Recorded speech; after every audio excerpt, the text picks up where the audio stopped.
Good afternoon and welcome to our Paint with Watercolors program featuring Kris Loya. I'm Dina Henshin, Adult Services Librarian at Russ Library, and I will be your host today. Please feel free to communicate with me during the program by using the chat feature located on the bottom right of the WebEx screen. It's my pleasure to welcome our presenter, Kris Loya. Kris grew up on the island of Trinidad in the Caribbean and moved to Loudoun County in 2009. With no formal watercolor training, her use of the media is very much intuitive and is a lifelong love and passion. Kris loves to share the wonder of watercolor by teaching classes at local art studios, Loudoun County Public Libraries, and online as of 2020. Today, Kris will guide participants on how to paint in bright, bold colors. Welcome, Kris. Thank you so much. I'm so glad that all of you are here to paint today. We're going to have a fun class. We're going to paint oranges and olives today. So it's going to be heavily focused on mixing some different shades of green to create your olive branch, and then also the green for your stem and your leaf. And then we're going to pop some orange in there with this gorgeous citrus. And it's not a photorealistic orange. It's an illustration of an orange. So it's a representation of an orange and of an olive branch, because I don't think I've ever seen a real olive branch in person. I've just used reference photos. And the green is just absolutely stunning. So that's what we're going to be painting today. And so you're going to need your paints. I have my paints that are dried in here. They were originally in the tube, and I squeezed them out, put them in the pan, and let them dry overnight. I prefer to use it that way, so I use less paint, and also it's nice and portable for me to pack it up and take it with me, and this fits nicely into a purse or a backpack. And that way I just have my favorite colors on here, the ones that I go to the most. So I don't always have to go open the tube, but if you have fresh paint out of the tube, you're totally fine to go ahead and use that. You just need to be a little bit more careful when you dip your paintbrush in, because you don't want to pick up too much paint on your brush. With watercolor, a little goes a long way. Speaking of brushes, I have a silver black velvet brush here. So it's just a round brush with a tip, and then it's a size 6. And I have a size 11, and I just prefer round brushes, but whatever you have is perfect. You don't have to get any particular brand. I just like a good round brush. In fact, this one's made for acrylic paint. I just like how it puts watercolor down. This one, the black one, is an actual watercolor brush. So you just need one brush. A quick note on sizing for the brushes. You'll notice that there's not much difference between this size 6 and this size 11. It's kind of irrelevant, the sizing, honestly, because a size 6 in this brand, so you can imagine the size 6 in this brand is probably like a 2 in this brand. So I kind of just look at the tip of it to see, you know, if it's going to be too big or too small for what I'm doing. If I were to be painting on a poster size piece of paper, this is going to take a long time to cover that with this small brush, so I'll want a much larger brush. So brush size, that's it for brush size. And you have a container of water. I just have a ceramic pot with some water in here. You can use a jar. It's important that whatever you use for your watercolor, you do not reuse for food after. Just dedicate it completely to your watercolor. And that goes for if you're mixing. I mix my paints on here and here. You can mix it on a plate. Just make sure it's a plate, an old plate that you're not planning on eating on. Even if you put it through the dishwasher, it still just should keep it separate from food. And I have a paper towel under here that I use to dab off excess water from my brush. All right. So we're going to paint the olive branch, and then we're going to paint the orange separately. All right, so, and I will show you separately how to do the olives and the branch, and then we can put it all together like you see in this image here. So let's talk about mixing our colors a little bit.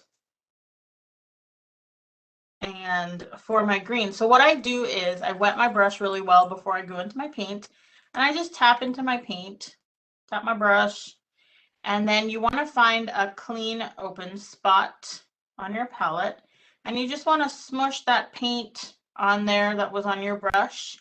You want to grab a little bit of water and use it to move that paint around. Now, if you're going to go into another color, you want to wash your brush completely. You'll notice that I don't do this sometimes. Do as I say, not as I do, because sometimes I get carried away and I forget. I'm going to pick up a little bit of yellow, and then I'm just going to smush it all together. And that's how you can mix together your paint colors. And you can see that there's a decent bit of water on here. You can see that it moves around when I push the brush. If your paint's not moving around, you need to add more water. You don't want to add a ton of water. You don't want it to be dripping everywhere, but you just want it to be able to move around. And always have scratch paper around so you can test your paint to see what it looks like, to see if it's thin enough or if you need to add more water, things like that. Now for my olive green, I pick up a little bit of green, and it depends on what green you have. This is a sap green that I'm using here. You can adjust it and keep testing it. And I'm going to add a little bit of navy blue. And I'm going to add a hint of black. And as you can see, that was a really strong color. I just put a tiny little bit of black and it almost turned the whole thing gray. So I'm going to pick up a little more green and mix it in there. I can tell that I needed a little more water in there, and I'm going to mix it. Sometimes to get to an olive green, this is going to sound strange, but you may need to add a tiny little bit of red or pink paint into it, and that helps it get more olivey. So that's a little darker than I want, so I'm going to mix a little more water in. However, when I paint on here for you to see, I paint a little bit darker than I usually would, just so that you can see it on the camera. So you may want to mix yours even lighter than mine. So, and if you guys have any questions, pop it in the chat and Dana will ask me periodically and I'll be able to answer for you. So now that we have our paint mixed, I'm just going to show you basically the anatomy of an olive leaf. And if you've taken my classes before, you know that I like to let the brush do the work and paint a leaf just like so. That doesn't work for an olive branch because the leaves are so pointed. I actually end up drawing these with the tip of my brush and filling them in. So I don't do that little method that I just showed you guys. I don't. I actually go in and I draw. I draw an oval shape that's pointed on either end. And then I just fill that in with the tip of my brush gently.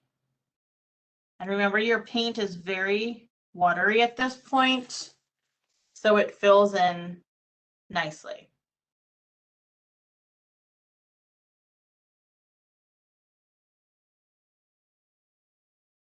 So I'll do that again. Maybe I'll do it larger so you can see it even better.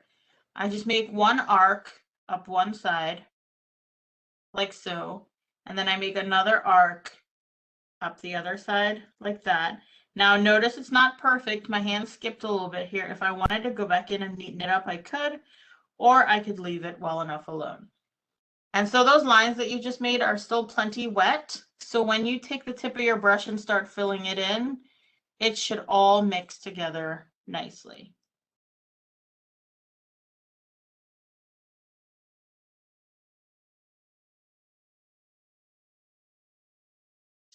Like so. So if you just want to practice painting a couple of those,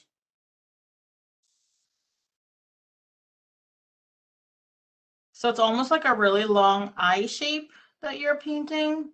So the olive leaves are thin and long. They're elongated.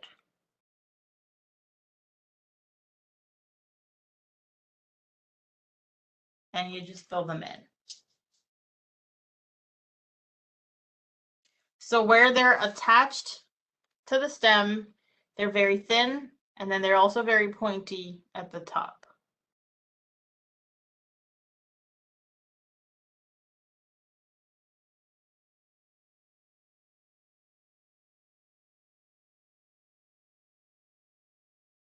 And if your shape gets funky, you can always just trace over the edges and fix it, or you can leave it, because I kind of like imperfections. I'm gonna paint another.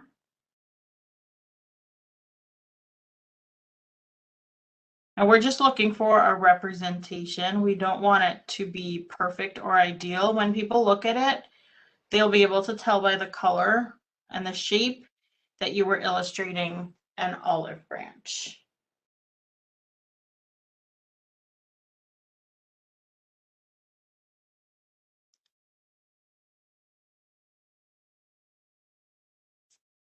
And I'm going to do just one more.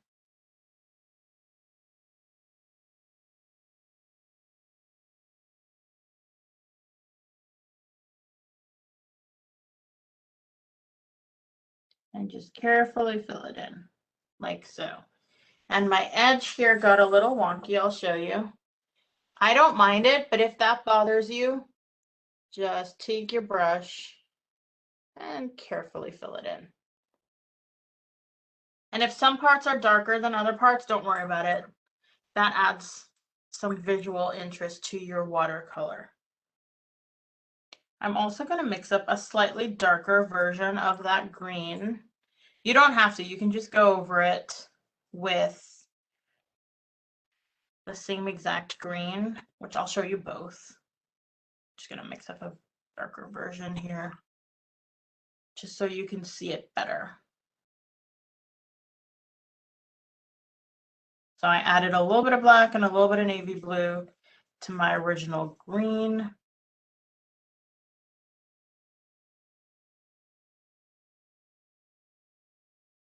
The one color you want to be careful of going into with a brush that's not clean is yellow, because you will ruin your yellow. As you can see, my yellow is actually orange from putting, when I painted my orange, I didn't clean my brush properly.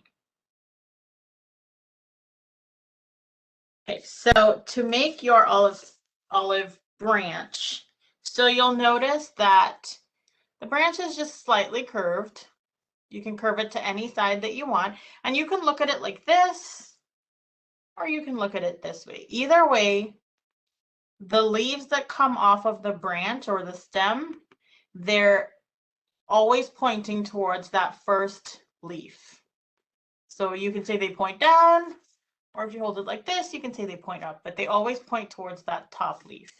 And then you'll notice on the stem is thinner up top and it's thicker on the bottom. The stem is always thicker where you break it off of the, I want to say bark, that's not the word, the trunk. There we go. It's always thicker down at the bottom. Okay. So to do your olive branch, you want to take your brown. I don't have brown, so I'm going to mix together orange and navy blue.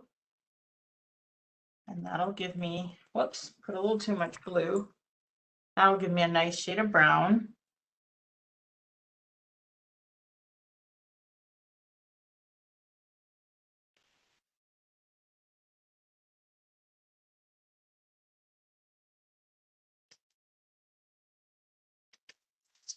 I realize you can't see that, so there we go.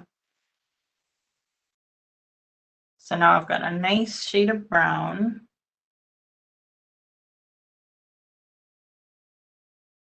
All right, so you want to take your brown and you want to create an arc. I'm letting these dry so I can come back and demo how I got the different shades on there and how I also got the line detail in the middle. But we're going to do the stem first while these continue drying. Just gonna flip it around because I'm a left-hander and I don't want my hand to get into the wet paint, which I do all the time. All right, so you just want to draw your simple arc. It doesn't need to be too much of a curve, but it just looks nicer when it's slightly curved. It looks a little more natural, like you actually are looking at a branch and painting it versus just super, super straight. Because they do have a little bit of weight, so they bend. So we're going to do a little bit of an arc here. And to get this arc, I'm making sure that this part of my hand is firmly on the table and I move my fingers, kind of like when you use chopsticks. I just move my fingers like that. And that helps it to be a little more steady. And then I want to thicken it up at the bottom. I just paint a little curve on there. And then I follow that line. And you don't have to do it all in one swipe. In fact, when you do it all in one swipe, chances are your hand will wobble. So I'm doing it in small motions. And then as I get closer to the top, I'm narrowing it a little bit. And then I'm going to fill it in just like how we filled in those leaves. It's not smooth and it's not perfect. In fact, the middle got a little thicker than I would have liked. So I'm just going to make the base slightly thicker so it looks like it tapers in.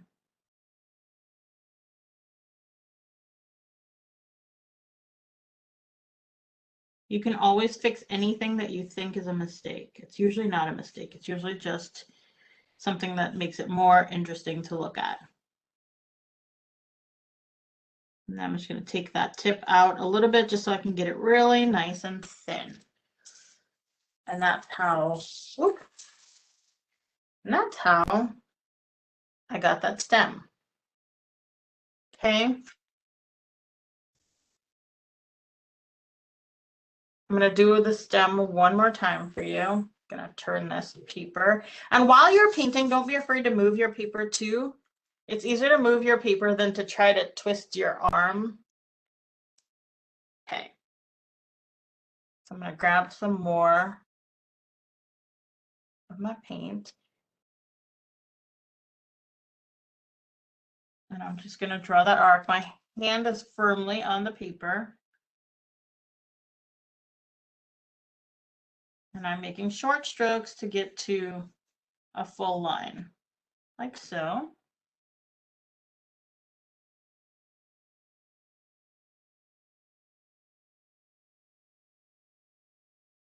And then I start drawing. And as I start drawing, I start tapering it in.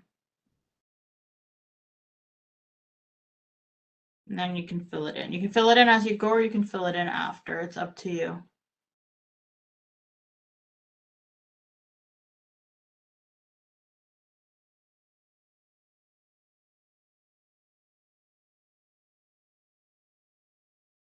And that's how you get your arc.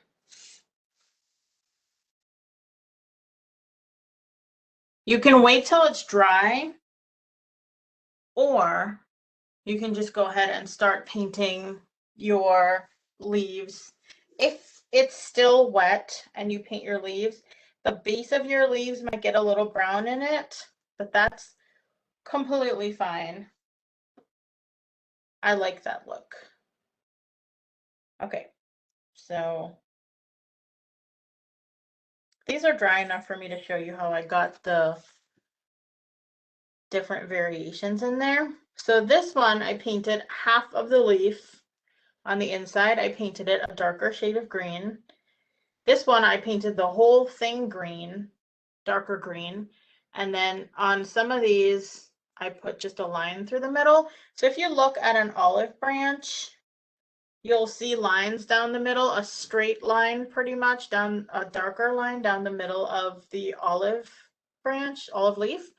And if you flip over the leaves, they're usually a darker color. So what I'm suggesting here is maybe the wind blew this around and this leaf got flipped, this leaf got half flipped, maybe that one got flipped. So it just adds a little bit of interest. So I'll show you how I did that. So you can take the same green, or I mixed up that darker green, and I'll show you. And then I can just paint half of my leaf. So I can just draw a line from the tip to the tip, like so, just straight down the middle. And then I can fill it in. And I'm filling this in with the same exact paint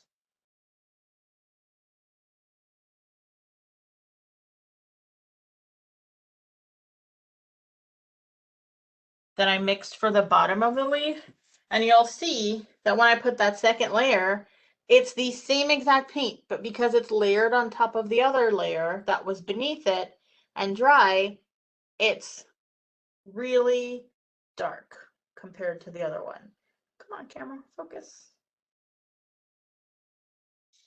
Or I can take my darker color. We'll paint half of this one here. Focus. There we go. Same thing again, go straight down the middle and then fill it in. And just take your time and be careful with this.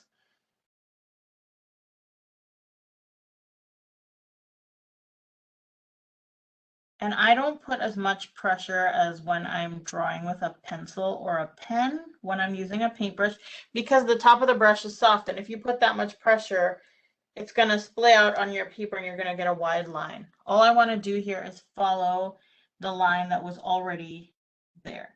So you just want to do light little strokes with your paintbrush.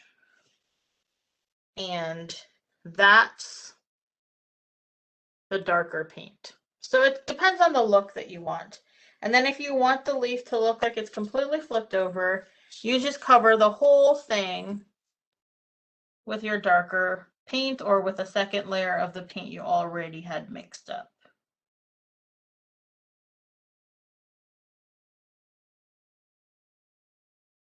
Like so. And then if you just want the line, you want to carefully make a thin line from tip to tip down the middle. Really gently and really carefully. Because if I only put pressure on that brush, you see how thick that line gets. You just want a thin line, so not too much pressure.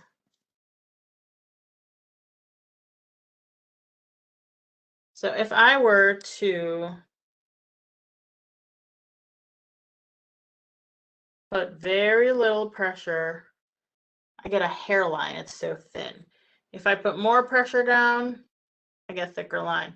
If I put more pressure down, I get a thicker line. And that's how you get different looks out of the same paintbrush. Does anybody have any questions for me so far? I just got one, just as you said that. What brand of paintbrush are you using? This one is Silver Black Velvet, and I have to say, I like it, but it's not my absolute favorite. There is a brand and feel free, anybody, you can email me after class if you want, and I could send you a supply list of the stuff that I like to use, the exact brands and everything. But there's a brand at Michael's called Simply Simmons, and that's my favorite brush. The only reason I've been using this for the past month or so is that I'm testing it out, and like I said, I like it. I like it a lot, but I don't love it. So the Simply Simmons is honestly my favorite, and it's so inexpensive. They're, I think, $3 or $4 for a brush. And you get those at Michael's.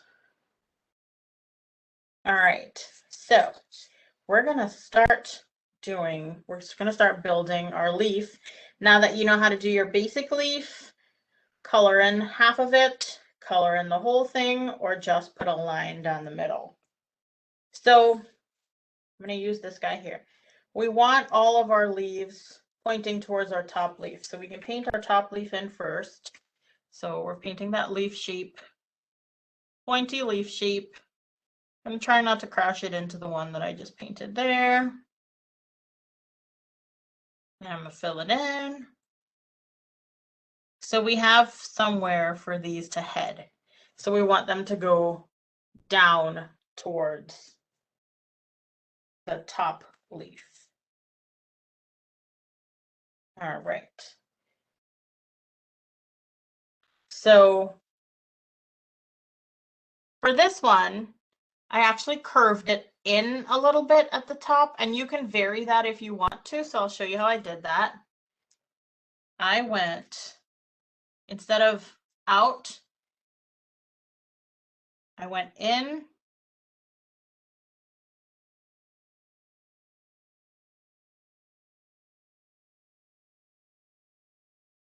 And then connected them.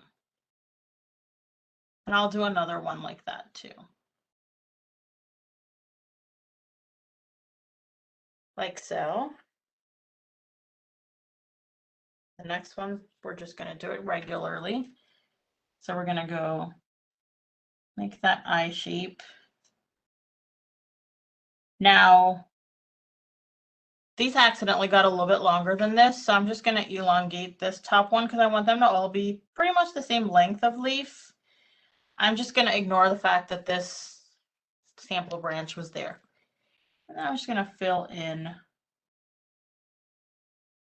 And so when I start off using all the same color for the base, and then I go in and I decide which ones I want to make darker, which ones I want to do half, which ones I want to do a line, and which ones I just leave blank. And that's personal preference. You don't have to do that. And so these are all going forward. So I'm going to go like this.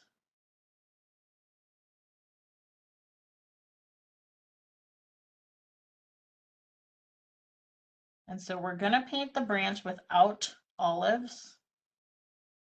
And then we're going to do olives, and then we'll paint a branch with olives.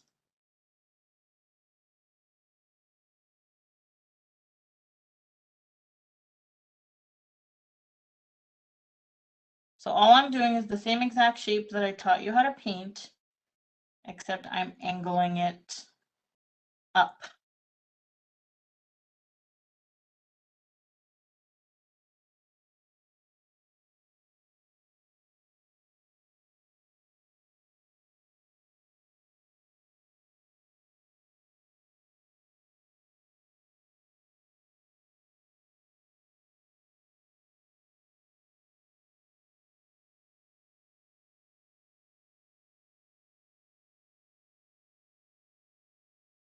And I honestly don't know if olive leaves, olive branches change color in the fall. But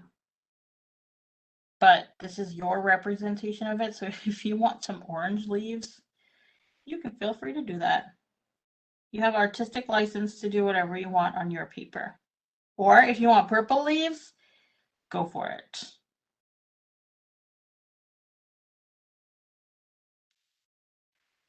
That's your little world, and you could paint whatever you want on there.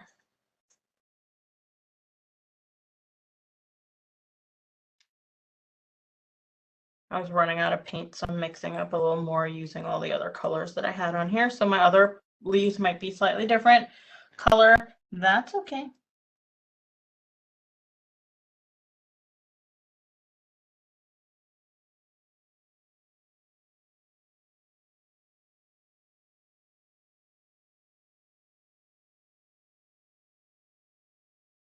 Sometimes your paint might bead up, almost like if the paper doesn't want to accept your paint. Just go over and over and over and over it again. It'll eventually take. Okay, this one I'm gonna angle it up again, but I'm gonna do the, instead of coming out like this, I went inward. So it kind of looks like the leaf is a little twisted in the wind. Or maybe somebody was picking olives and accidentally squashed it. Okay, so this one, I always like to overlap a leaf here and there. Again, maybe somebody was climbing on the tree and accidentally picked this leaf up. So I just angle it up to where it hits the other leaf that's above it. And because that leaf was so wet, you can't see a separation between the two of them right now, but we will put that in when we come in to paint the second layer. So it kind of looks like the two leaves kind of morphed into one. Whereas on this sample, you can see that they're separate. And that's because when I came in to paint, I painted the dark over. So it shows that it's a separate leaf. Any questions so far? I don't see any right now. Awesome. Well, so while that dries, before we go ahead and put in the detail of the darker areas and the lines, we're going to switch to some olives, and then we'll paint a whole other branch with the olives attached. So olive stems kind of look like insect poop. Just little tiny, somewhat curved lines.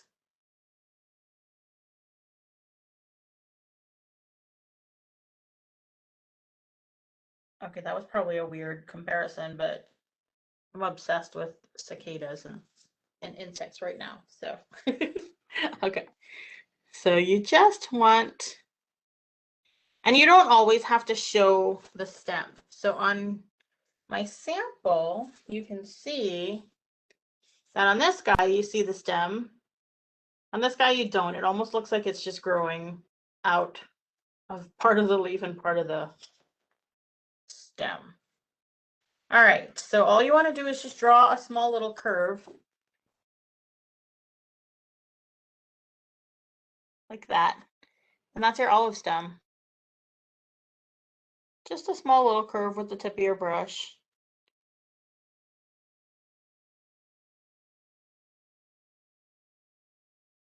And they can be brown, they can be green, as long as they're just slightly, very, very, very slightly curved. And now the fun part, the olive, and it's literally just an oval with a tiny dot on the bottom. Guessing the dot is where the flower broke off. All right, so all I do, and I don't make a perfect oval because I think it's kind of boring. Just make a wonky looking oval. So as long as it's oval-esque, like so. And then you fill it in as best you can.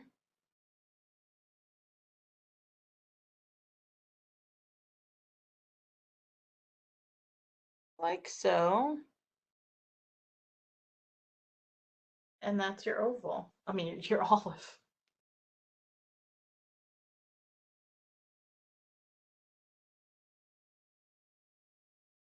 And you can practice with a few. That was in midair, so it got really wonky. I'll try another one over here. Maybe I'll make a larger one so you can see it better. So I just kind of like arc to one side, like so. And notice I put more pressure on my brush, so the stroke got a little thicker. And you come down the other side and you try to meet it as best as you can. You can take the tip of your brush, clean up the shape a little bit. Remember, we're not going for perfection. And then you fill it in.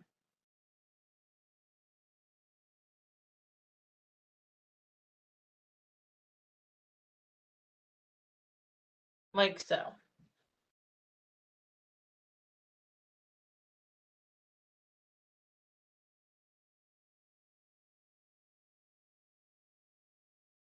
And then you let that dry. You don't put your dot in as much as this looks like a dot. It's just where I picked up my paintbrush. So the paint is darkest where you lift your brush off the paper. You have to wait for it to dry before you paint that little dot on there. And then If your olive has a little stem, add the stem. But typically you would add the stem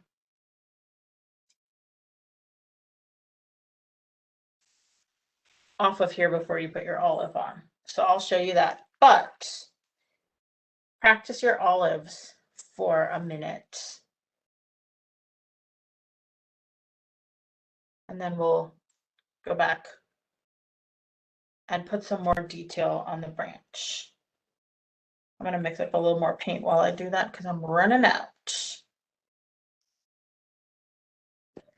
Kris, I always like to ask, and so you can share with the audience how you got interested in doing watercolors in the first place. It was pretty much the only thing my mom would let me use because she could clean it up. I tried painting with acrylic paints and I got it all over her dining table, and she said, nope, we're going to switch to watercolor because I could clean that up. So that's how I got started with that. And then my school, I'm from Trinidad, and we have the British school system. And so for art, they tend to encourage watercolors. So during art class, I would just use watercolors, and they didn't actually teach you how to use the watercolor. You just use whatever you had. So I had my watercolors, and so gradually I taught myself how to use them, and it's just my favorite medium because it's, again, easy cleanup, and it's easy to pull everything out and paint and put everything away. I mean, this is super convenient to just shut it and your workspace is clear, and I don't have to worry about toxic fumes or anything. So that's how I got started, and that's why I liked continuing to use it. I paint with other things as well, like gouache, which is opaque watercolor. I paint with oil. I just started learning oil.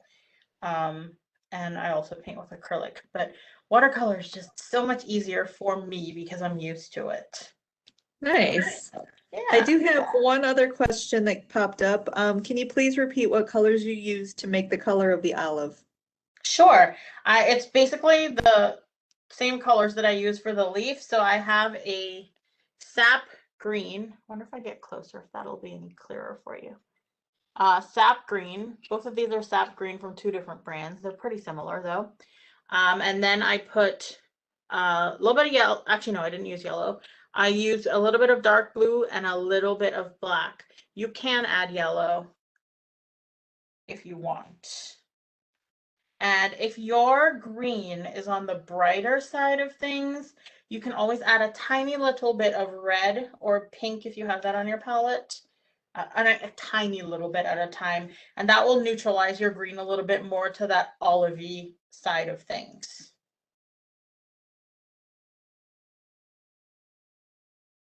Thanks. You're welcome. So if you like the color of your olive, you can stick with it. If you want to deepen up your olive, you absolutely can. And so usually when you're painting your stem, you'll kind of figure out where your light's coming from. So this, I'm just going to invent the light source.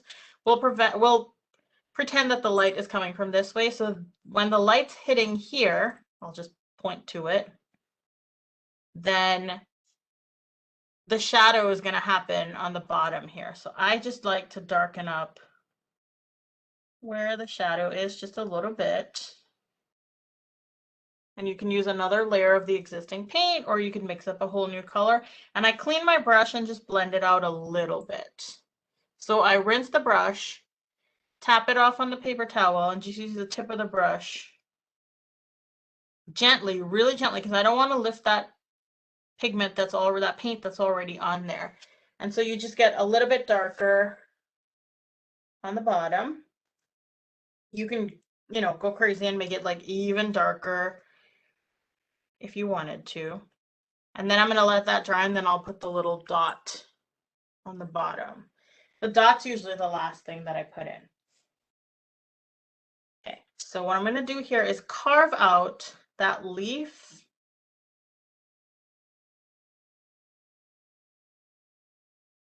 I had put a little bit too much water in there, so I had to add a little more paint. I'm going to I can see where I want my leaf to be. So I'm just going to follow that line on the outside to where the tip of that leaf would be.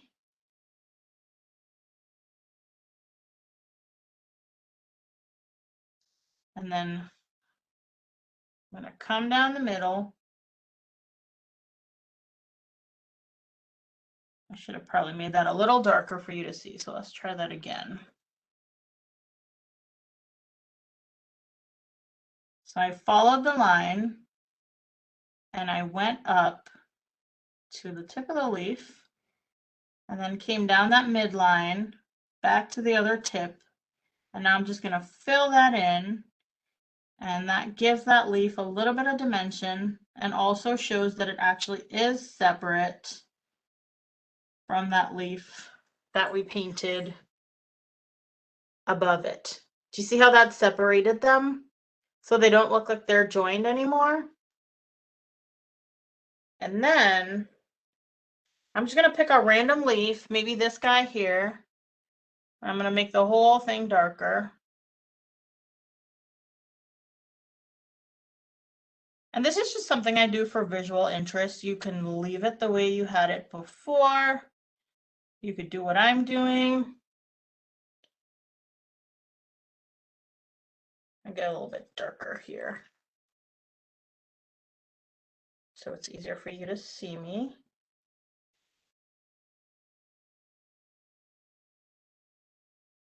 All right. And I'll just darken that up so it's easier for you to see.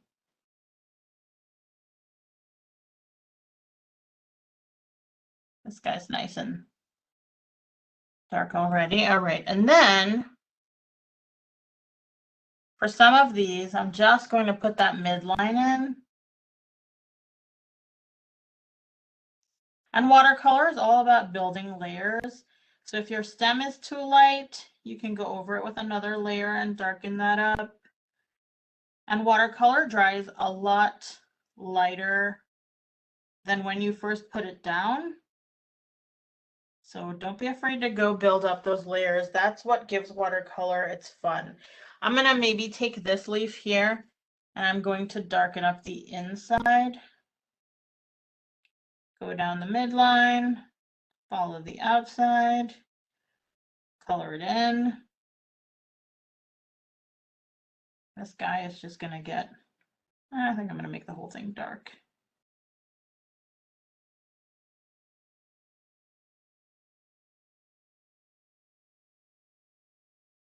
And then the rest of these are just going to get a line through the middle. I think the line on the real olive might be lighter, not darker, but I thought darker looked more interesting. So I took my artistic license and did that. And your artistic license is your permission to do whatever you want along the inside of these four edges because it's all yours. And that's how that it becomes more interesting to look at because there's different shades of that green for your eyes to look at, different things happening, two-tone, darker, lighter. That's how you keep your painting interesting, a mixture of dark and light. Imagine if you were to take a photograph of this and put it into an app that turns it black and white. If it's too much, all the same shade of gray, then it's boring. You want varying shades, lighter and darker, to make it visually interesting or visually appealing. All right, so I believe my olive is dry enough for me to put a dot. And you just, whoa, okay. So I was putting the dot and I saw the water because I didn't dry off my brush, I saw the water slide down and it was about to make a blob on my paper. So I picked my brush up, but you just put a little tiny dot where the little olive flower dropped off. And then we're going to draw this, where we put it all together.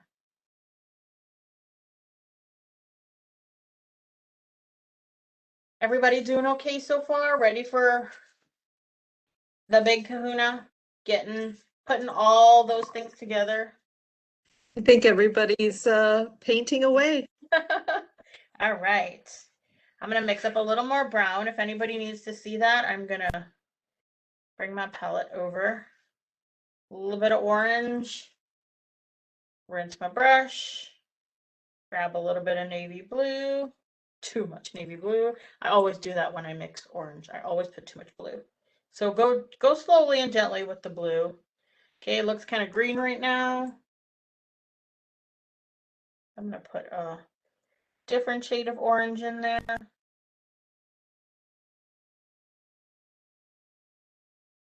There we go. That brought it back to brown. And I want it a little bit darker. Grab a tiny little bit of black. A little bit at a time. And now I've got a nice dark brown. Okay. And take your time when you mix your colors. All right. So I'm going to do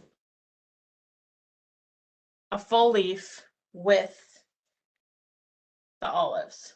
Now you can do a couple different things. You can leave room, so you can pretend that maybe there's no leaf. So let's focus on this gap here. You can stick an olive in here if you wanted to, or you can wait till your leaves are dry and then paint the olive on top like I did here. I'm going to do both. I'm going to put that guy there so you can see. And I'm going to draw my arc.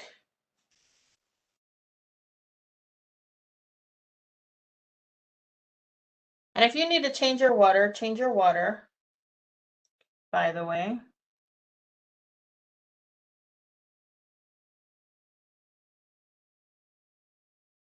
I'm going to make that thicker on the bottom and thinner as we go up.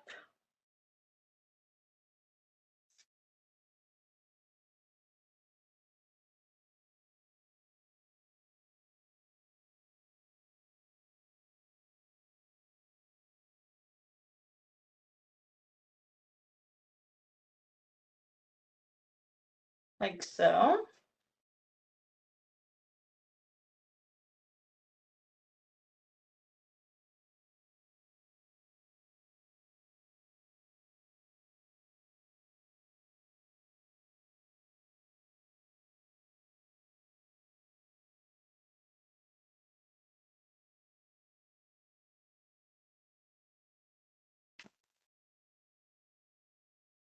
Mix up some more green. All right. And then you want to draw your first leaf.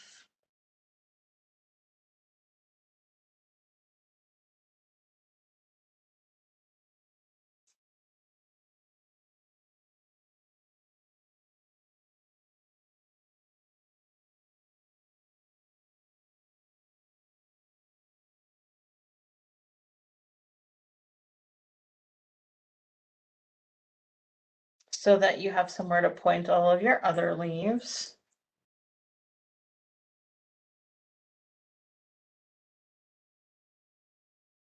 You want to kind of try to make sure that your leaves are the same length, more or less. They're not going to be perfect, but as close as you can get them.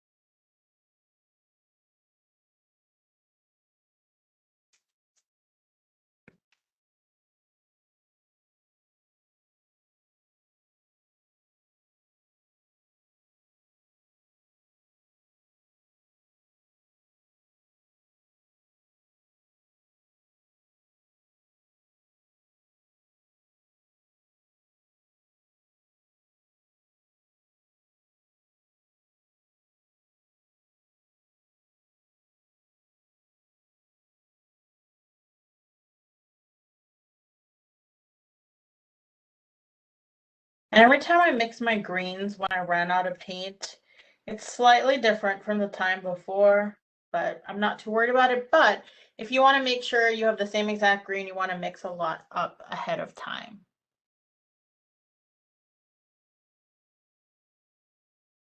I'm going to go up with this guy.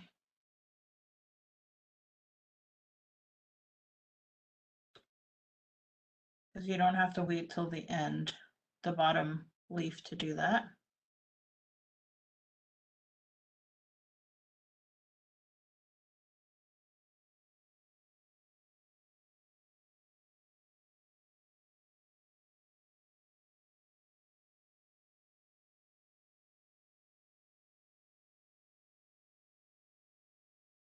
And that leaf below it was already dry, so you can see the overlap, unlike the one that we did before. And then just keep painting your leaves, pointing down or pointing up, whichever way you want to call that.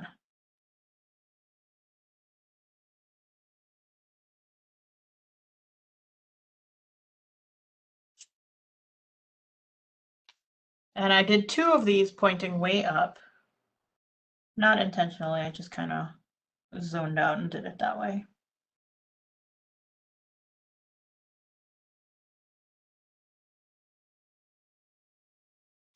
And so while filling in that leaf, a couple spots just resisted automatically. Like my brush didn't cover it. You can leave it like that if you want. You don't have to fill it in completely. Sometimes leaving a little white space is fun.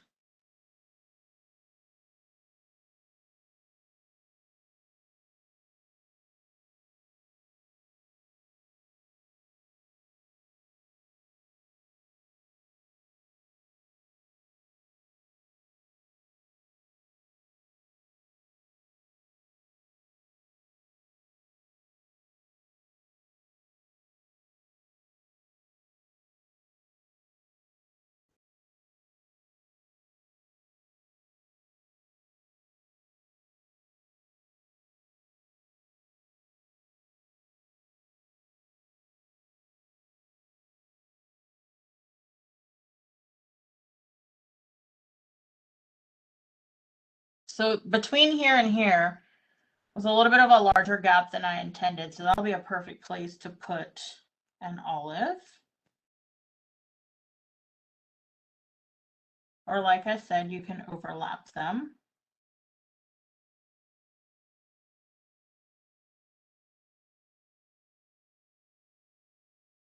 And we'll be doing both. But we need to make sure that our leaves are dry before we paint on top of it.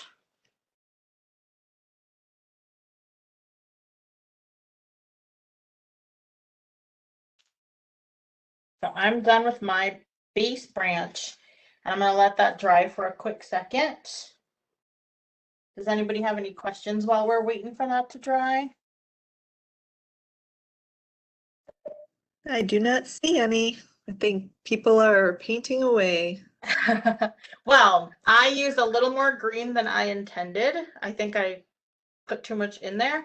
So I'm going to change this water super quickly. My apologies. But finish painting your branch and I will be back in a second. Sounds good.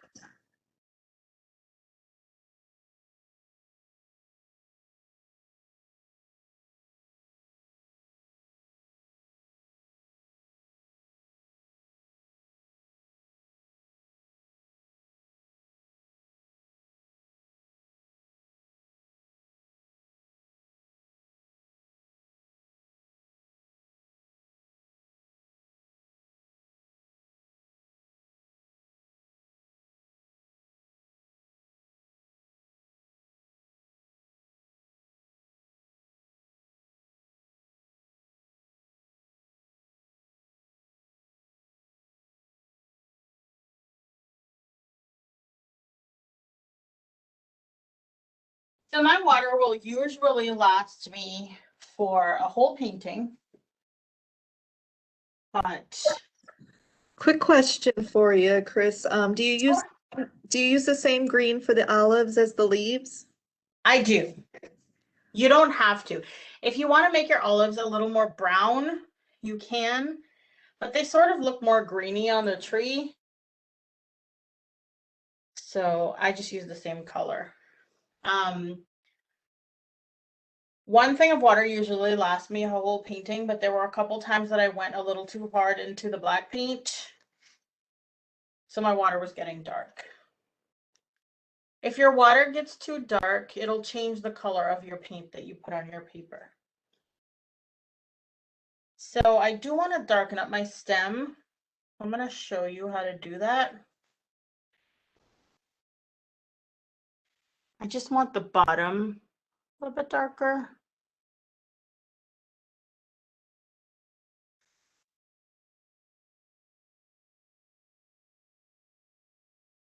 So I just darkened up the base just a little bit. Didn't do the top. So it's like darker on the bottom, lighter on the top. You don't have to do that, but I felt like it had gotten a little bit light. So most of my leaves are ready for a second coat or a second layer. So now I need to decide which ones are going to be fully dark and which ones are going to just have a half. I think I'll just go, I'll make the top just a line. So tip to tip, just draw a straight line, as straight as you can get it. And this guy, I think I will stick with the half dark. So draw your line.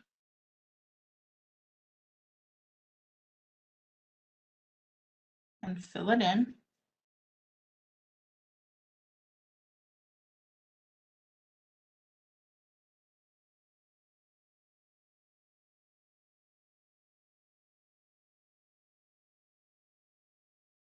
Like that. So we're getting a little bit of depth going on there.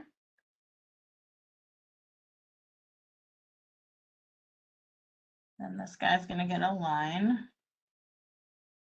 I'm going to carefully draw the line. And then I'm going to have to connect the line on the other side because you can't draw the line through the leaf that's on top of it.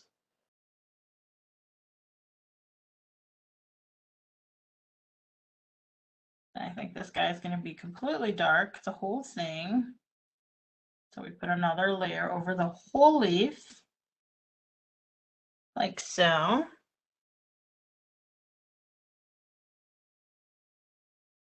And we're almost there, and we'll get on to the orange for our last half hour, okay? This one's still a little wet, so I'm going to bypass that and go here. And I think I want half dark on this guy.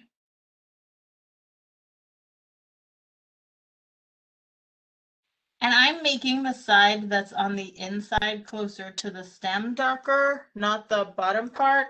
That's just my choice. But you can pretend that the other side would be darker because maybe the light's coming from the top. And I'm going to turn this around because if I tried to go do the other side, I'm a lefty. I'll get my hand all up in there and totally smudge everything. So I think I'm just going to do a line here.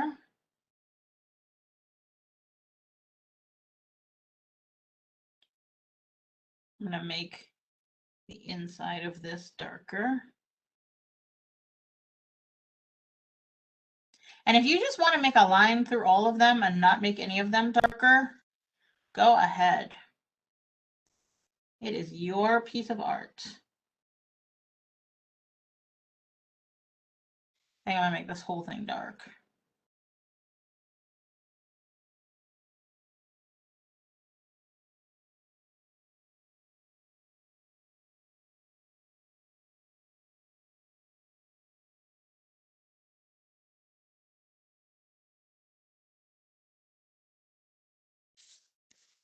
Like so. And so because I have that extra large gap here, I'm going to put an olive here. And I think I'm going to put another one here and another one here. You can decide where you want to put your olives, but we got to let this dry for a minute before we put our olives in. Does anybody have any questions while we let that dry for a minute? Nope, I do not see any questions right now. All right, everybody's so intent on their paintings. I love it. Indeed. Concentrating.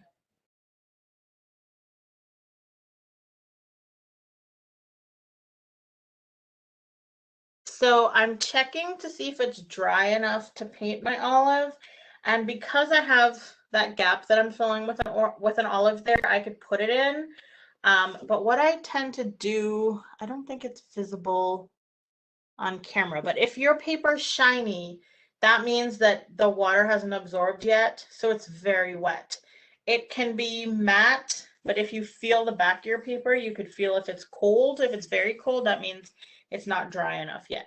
But definitely a shine will tell you that there's still water on there. So over here I can add, but I can't, and here I can add one, but I can't add here yet because they'll all blur together. If it blurs together, though, don't worry about it. What you can do is wait for the whole thing to dry and then come back in and define the boundaries of your olive with a darker layer of paint, like you did to define the boundary of the leaf. You can always add layers. Always, always, always add layers. Whoops. Got a little dark. Add a little more water.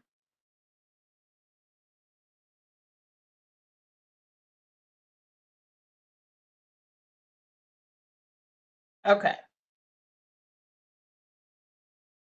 And you might want to check sometimes, like after you rinse your brush, make sure there's no water on here, which is called the ferrule of your brush, because it will slowly make its way down and blog on your paper. Okay, so I'm just going to put a little flick here. So I'm gonna, those little curves that we made before, the little insect, I really need another way to describe that. Sprinkles, maybe? We're gonna draw a little curved sprinkle. Maybe that works better. Okay, so you want it coming off of your stem. Like that, just a little boop. And then you want to paint your oval coming off of that.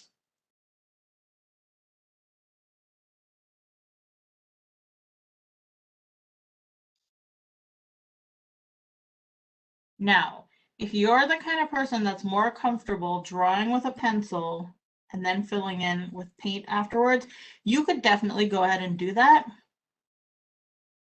Just make sure that you draw really lightly with your pencil.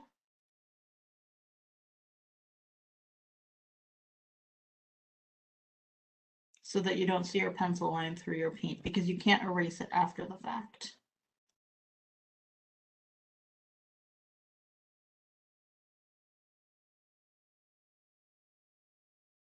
And I have one olive. And I made my olive really dark, but you could make it lighter if you wanted to. I think I want that olive to be a little bit larger though. I'm just gonna go around the edge.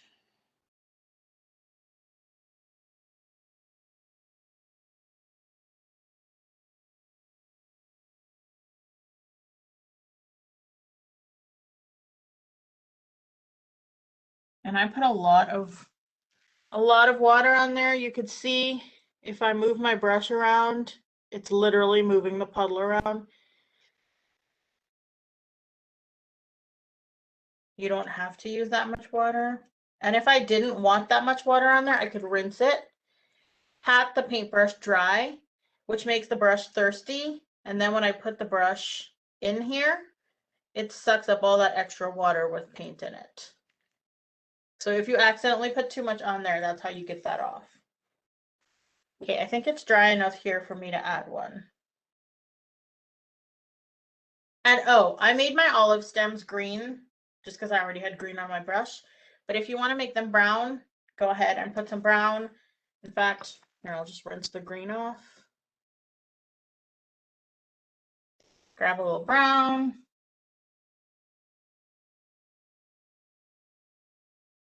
And I'm going to put this one a little bit further up so that it will cross over. See, I put my little brown stem on there.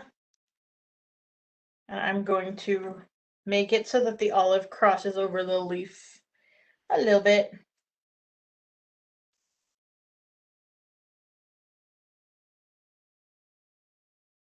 I'm just taking the tip of my brush to draw out the boundaries of where I want that olive to be.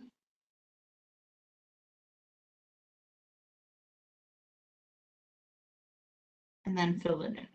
If you draw boundaries, like with your leaves, and when you fill it in, you kind of have an outline, that means you didn't use enough water to draw with.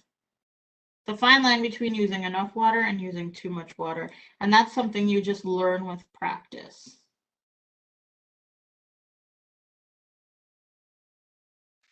So my olive is overlapping the leaf, but just so happens that they both end right where the leaf ends. So I want to make my olive a little bigger because I don't want it to look like my olive has a flat end.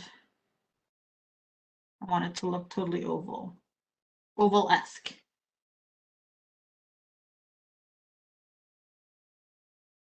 There we go. Just like so. And this one it dried already, and it dried a little too perfectly. Do you see how that's kind of flat? There's just like one layer. Okay. Hold on. I accidentally smacked my olive into the stem. Now I need to make it even bigger,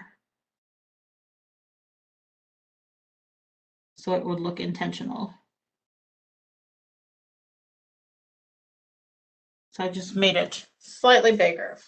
I don't like the flat look, so I'm going to pretend that my light is coming from here. I'm going to darken up this part of my olive.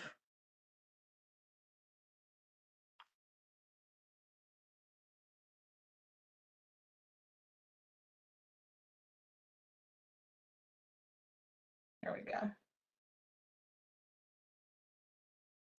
And we have to wait till they dry. And I don't like even numbers on paintings or even on groupings of things. I think it's a little more interesting when there's odd numbers. So I'm going to put a third one. And this guy, I am going to make him overlap both the stem and the leaf. So I'm not going to give him his own little stem. Maybe the stem is on the back side where we can't see it. So I'm just going to draw an oval and fill it in. And because I need to cover that stem, which is dark brown, I might need to mix up a slightly different, darker shade of green to cover it, because you can't see through real olives, right? They're not transparent. So we might need to make our olive a little darker so that we're not seeing the stem through it. So I'm going to let that dry and see how much of the stem I see when it's dry. And if I see a lot, I'll go in with another layer. Okay. So I'm going to let that dry while we move on to the orange. The orange is super simple. It's a ball with a stem and 2 leaves. Super easy. I'm going to go with my slightly larger brush because I want to make it big enough for you guys to see. And I'm just mixing up orange. If you don't have an orange already, you can mix together yellow and red to get your orange. And I'm going to give you 2 minutes to finish up your olive before I start the orange. I don't want to stress anybody out. You can make your orange a little more squat like this one, or you can make it a little rounder like this guy. It's up to you what shape you want your orange to look like.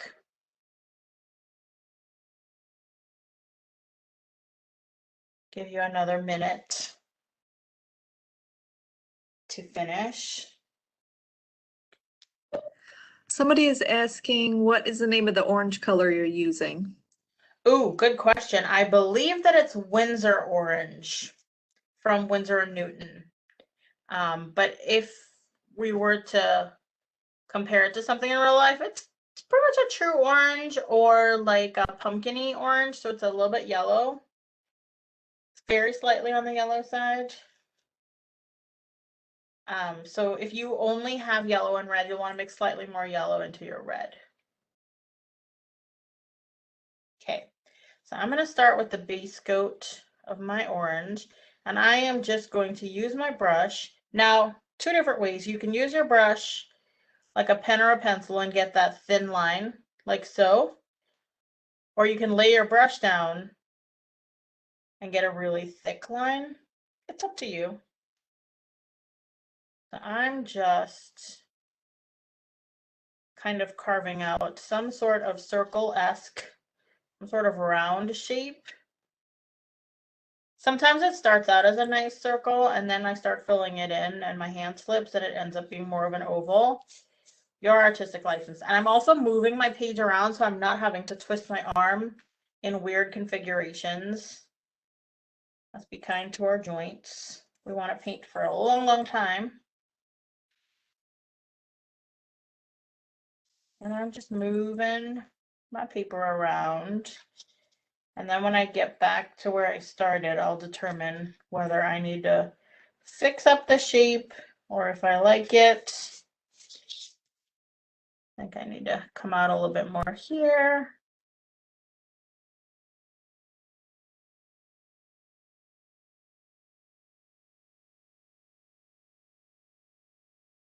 I'm gonna elongate it a little bit on the bottom because it was looking more like a tangerine, which is fine. You can...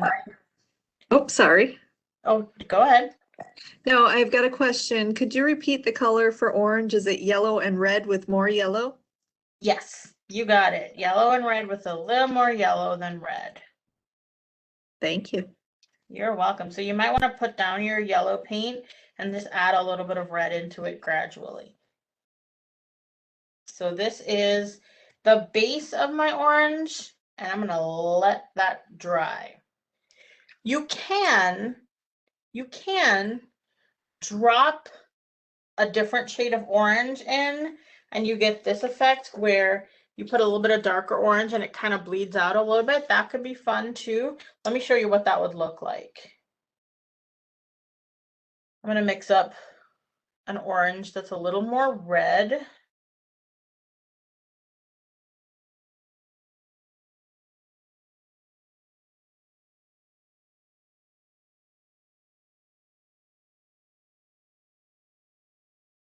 And while it's wet, I can tell that it's wet because it's, ooh, you can see that. It shows. It's shiny. It's really shiny. It's not shiny to the point where if I were to hold it like this, it would run down the bottom of the page, but I can see that it's still plenty shiny.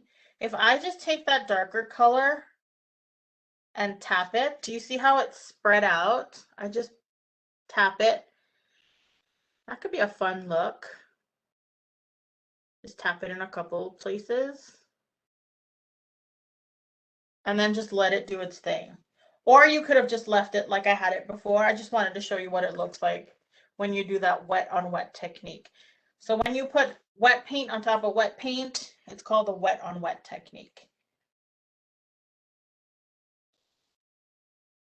If you had let this dry, like how we let our leaves dry before we put our details on, that is the wet on dry technique. And each one has their pros and cons. You know, you might want to make your orange a little less mottled and you want it to be completely dry layer before you put another layer on there, then you can do the wet on dry technique. If you want to make it funky and put a couple shades of orange on the page at the same time, go for it with the wet on wet technique. Now that's like super wet, so I need to let that dry quite a bit before I put any more details on there. So I'm going to show you how to do a leaf in the meantime. Super, super, super, super easy to do a leaf.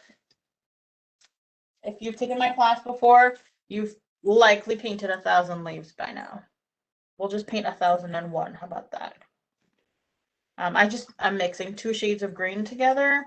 You can mix any shade of green you want for your orange leaves. I tend to try to use up what's on my palette too, so I'm kind of scraping back and forth with my brush to pick up some of that olive color that was on there before. Easy way to do a leaf. You hold your brush at a 45-degree angle from your paper, so 45. You want to put the tip of your brush down, really light pressure, and then you start pushing down as you drag backwards, and then you do the opposite. You release that pressure and come up till just the tip of your brush is left on the paper, and you lift up, and bam, a leaf. I will do that again. You put the tip of your brush down, and then you push down as you start dragging backwards, and then you slowly release that pressure as you come up, and you have a leaf. So it's the tip of the brush, the belly of the brush, and then back to the tip of the brush. If you were to make like a bamboo leaf, you want to push down the whole way till you have a nice long leaf, and you come up, same technique. So if you want a longer leaf, just wait longer before you pick your brush back up. If you want a shorter leaf, just push down and come back up. And that's the easiest way to make a leaf. You can also make a double leaf by doing that leaf shape. We had Sorry? we had somebody ask if you can show the wet on the leaves. Sure. I'm just going to show the double leaf really quickly. So we did the one leaf, right? So we've got the leaf there. Darken it up so you can see it better. You want to take the tip of your brush and put it where you started that first leaf, but you want to angle your brush out. So our brush was straight ahead. Now you want to angle it. And then when you come to the top, you kind of want it to meet a little bit, so you just curve your brush. And that's how you get a thicker brush, a thicker leaf if you don't have a thicker brush. And I'll show you that again. You just want your regular leaf shape, like so.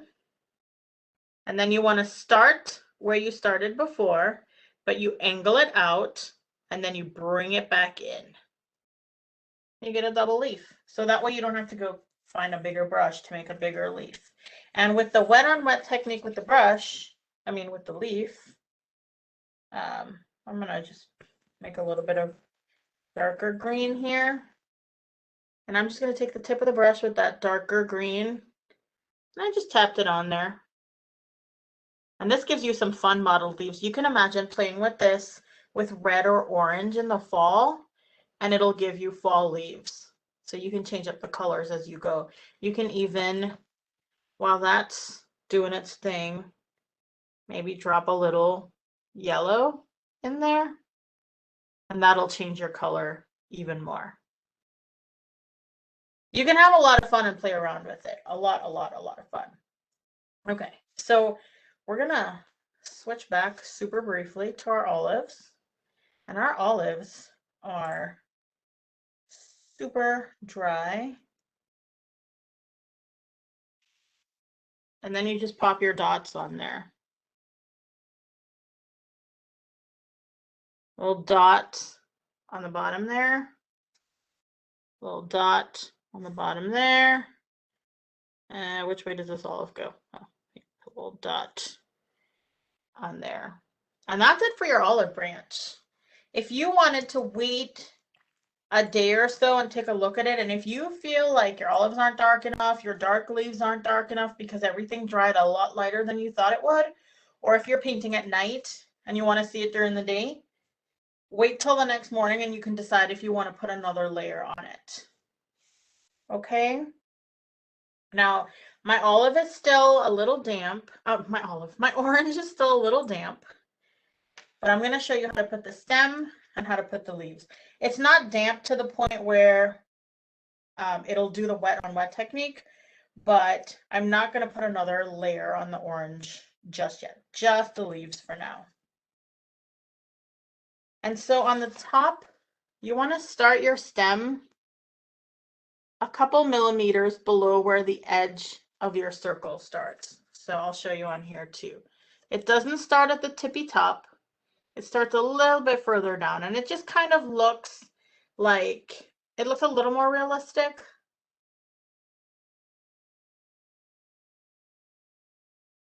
Oh, thanks for posting that, Dana.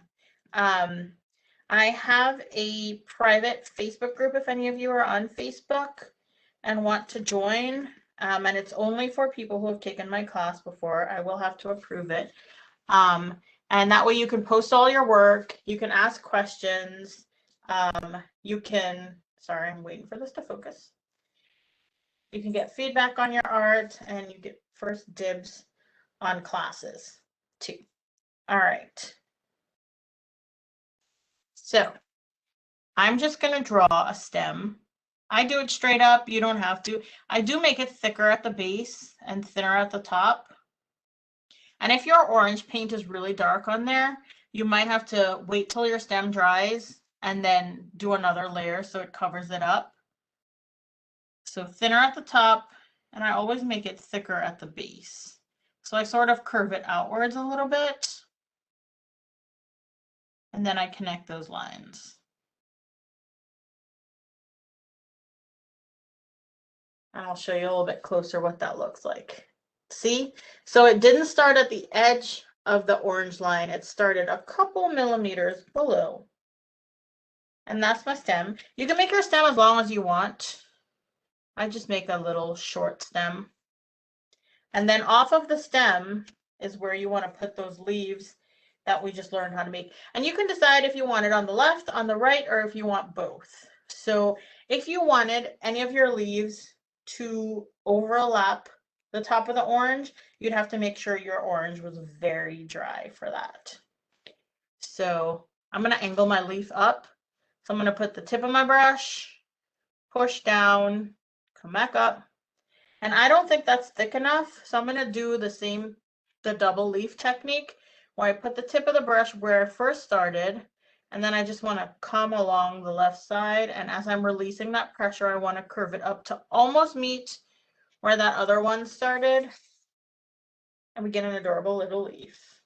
And so you can always do another one here. You know what? I'm going to try to do one there. I think it's dry enough to handle it, so I'm going to curve this one down. I'm going to start here. Oh yeah, it's dry enough.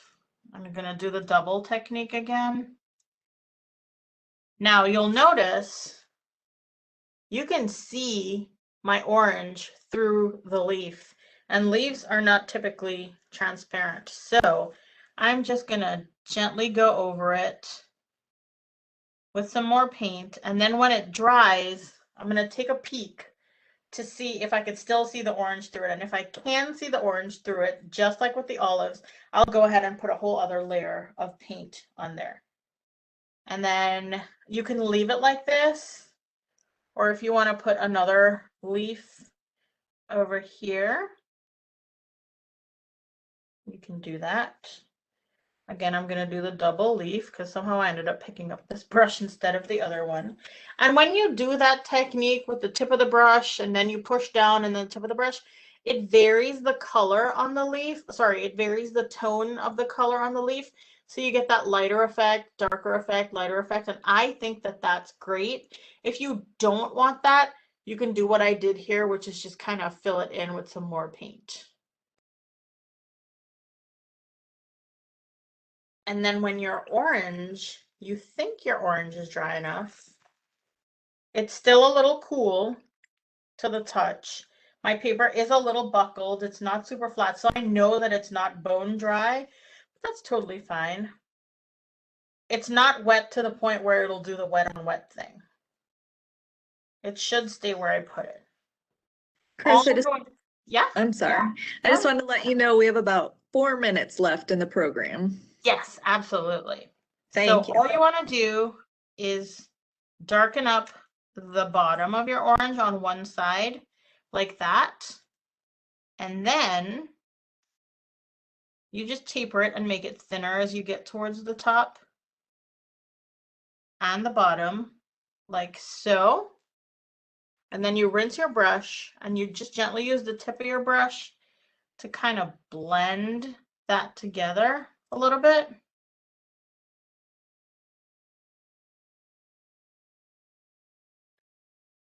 And you take that same exact orange and you just put a couple dots, because you know oranges have little tiny spots on them. You just want to put a few random dots, and that's just to suggest further that it's an orange and not a peach. Like so. Some little orange freckles on there, and that's it. You are done with your orange and your olives. Does anybody have any questions for me? We have about 3 more minutes. If you have any questions, get them in, or you can always email me. Then I put my email in there, and also join the group, and you can always ask me questions and things. And I am recording this program, so if for some reason you didn't see the whole program or you want to rewatch it, it's going to be on the Loudoun County Public Library YouTube channel. So you can just go to YouTube and put in Loudoun County Public Library, and you'll be able to see we've been putting a lot of online programs on there. We're getting a lot of comments. Thank you for another fun class. Thank you very much. Oh, you are welcome. I'm so glad that you guys all joined me today. I love these Friday evening programs. It's a nice way to start the weekend.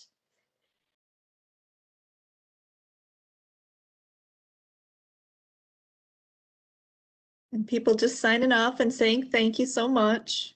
Awesome. You are so welcome.